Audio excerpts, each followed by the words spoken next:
there is a little bit of sweet revenge in it for me and certainly probably the family, in the sense that if they wouldn't have done this, this stuff would be going on.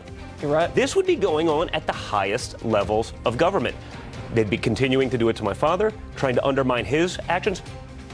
Donald Trump Jr. referring to a little bit of sweet revenge in the release of the Nunes memo. My panel's here to discuss. Former chairman of the House Intelligence Committee, Republican congressman, and former FBI agent Mike Rogers. What's your response when you hear the president's son saying that the Nunes memo provides a little bit of sweet revenge in it for him and his family? Yeah, Lady Justice is supposed to be blind, and so anytime you interject something other than getting to the truth, I'm concerned about it. And now we have these competing narratives, competing memos. It all looks too awful partisan to me to come to the right conclusion. I do think there should be an investigation. Should be at the IG, where they can conduct the interviews. They'll have access to all the FISA applications, and then they can come up with a plan to remedy it. This current path we're on is all about politics, and candidly, it's both sides of the aisle are guilty in this case. Congresswoman Bass, is there nothing in the Nunes memo that you think merits further scrutiny? Here you have the former chairman of the House Intelligence Committee and a former FBI agent saying, let's have the IG look at whether or not there was an abuse of the FISA system in any way. Could you get behind that? Yeah, I mean, I don't think there's a problem with that at all, but I do think that his comment was sad because I think it reveals the partisanness. It reveals the fact that this was political, in addition to Trump's tweet. So I think that part was very sad. You know, this really should be about getting to the bottom of the situation, and I think the tweet, as well as Don Jr.'s comment, reveal what this is all about. What do you think, Senator? Well, I mean, the FBI is to blame here. I mean, they've been withholding information from the Congress for a long, long time. They've been trying to get to the truth. And the releases that have happened because the counter-narrative has been out there a long time. Why? Through leaks by the FBI. So you can say, well, this is a partisan attempt by Republicans, but it really is it's a partisan attempt to counter a narrative that's out there. And I agree with Mike. I think an IG report would be great. The problem with that is that'll be quiet. I mean, that'll be off to the side, and this narrative is going to continue to go. And that's why I think your two guests here previously are right. The more information we can get out there now to settle some of these scores, if you will, the better. But the releasing classified information over the objection of the FBI director and seeing that as sweet revenge. How do you respond to that, Governor?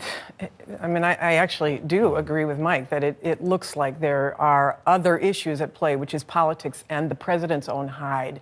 And I just worry, I mean, we need to have a healthy Republican and Democratic Party that is not just, and this worries me, honestly. I mean, even as a Democrat, that the Republicans are doing the bidding of the president and thereby undermining the FBI. I mean, Rick, even when you start publicly saying that the FBI has been hiding information, it gives this whole deep state conspiracy crank stuff more oxygen. But they did hide information. They withheld information that the Congress is, and they're still withholding information. They're withholding classified information, perhaps. But Congress can see classified information.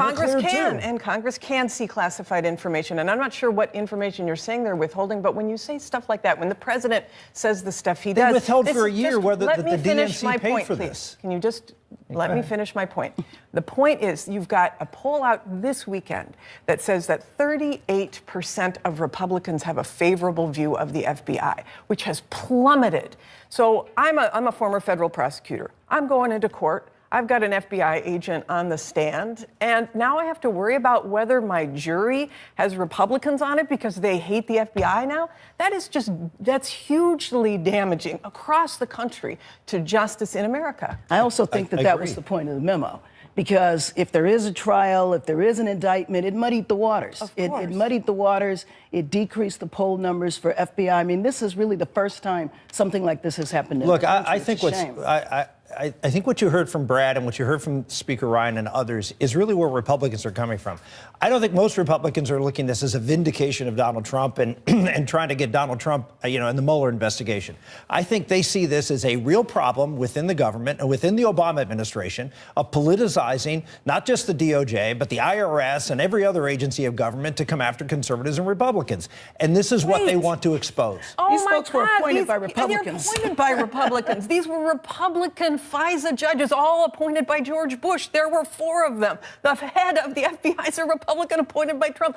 This is like Alice in Wonderland. It is totally topsy-turvy. And by the way, if they were really in the tank for Hillary Clinton, as you're suggesting, why wouldn't they have leaked that there was an investigation ongoing about Donald Trump instead of 10 days before the election, a memo comes out about Hillary Clinton's emails? It is a ridiculous argument. I'll give you a chance to respond, then I want to bring in Congressman Rogers for a second. Well, it's not a ridiculous argument. The bottom line is that they did leak lots of information that incriminated Donald Trump and caused this Russia investigation to get some legs. So the idea that they weren't leaking information, that the people at the FBI, you have the 2 people with their well, it was a botched leak, that's for sure, because it certainly didn't work.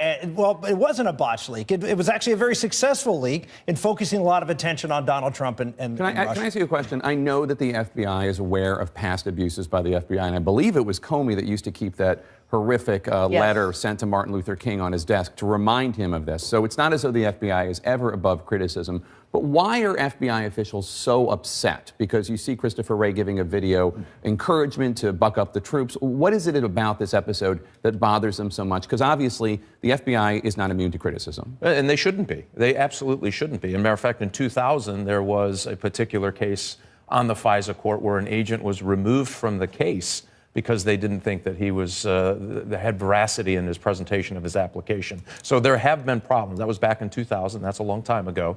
But they're upset, I think, because they believe that there is another side of this, right? So when you do an application, there's lots of information that goes into this thing. It is months and months of work. I think the notion they were worried about is it's very flippant. Oh, we just went out, we found a few things, we got a dossier, we got in a room, we huddled up, we wrote up an application, we went down to the judge, and there you go, we're spying on a United States citizen.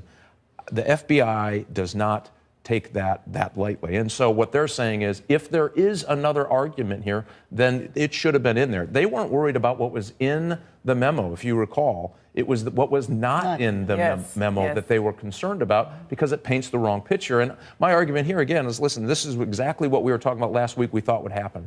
Republicans think this is fantastic, and Democrats think it's the worst thing ever. And what we'll lose here is the truth. And we should never sacrifice the truth in a partisan area.